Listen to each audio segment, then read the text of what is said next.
ಇವತ್ತು ನಮ್ಮ ಮನೆಯಲ್ಲಿ ನಾನು ಇಲ್ಲಿ ಎಲ್ಲ ನಮ್ಮ ಎಲ್ಲ ಅಭಿಮಾನಿಗಳು ಮತ್ತೆಲ್ಲ ನಮ್ಮ ಜೊತೆಲಿರೋ ಎಲ್ಲ ಕಾರ್ಯಕರ್ತರು ಅನೇಕ ಮುಖಂಡರೆಲ್ಲ ಬಂದು ಇವತ್ತು ಹುಟ್ಟುಹಬ್ಬಕ್ಕೆ ವಿಶ್ ಮಾಡೋಕ್ಕೆ ಬಂದಿದ್ದಾರೆ.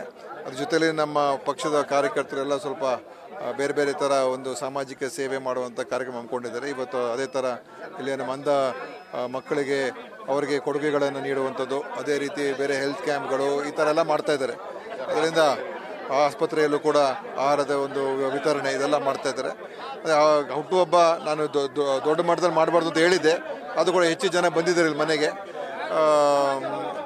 ಬೇರೆಯವ್ರಿಗೆ ಒಳ್ಳೇದು ಮಾಡಿದ್ರೆ ಅದರಿಂದ ನಮಗೂ ಹುಟ್ಟುಹಬ್ಬ ಮಾಡಿದ್ರೆ ಅರ್ಥಪೂರ್ಣವಾಗಿರ್ತದೆ ಅಂತ ನಾನು ಅಂದ್ಕೊಂಡಿದ್ದೇನೆ.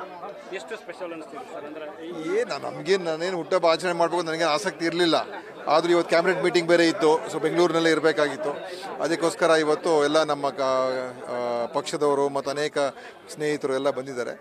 ಅದರಿಂದ ಇದು ಹುಟ್ಟುಹಬ್ಬ ಏನು ಅದಕ್ಕೇನು ದೊಡ್ಡ ವಿಷಯ ಏನಲ್ಲ ಅಂತ ನಾನು ಅಂದ್ಕೊಂಡಿದ್ದೀನಿ. ನ್ಯೂಸ್ ಫಸ್ಟ್ ನಿರ್ಭೀತಿಯಿಂದ ನಿಮ್ಮ ಪರವಾಗಿ.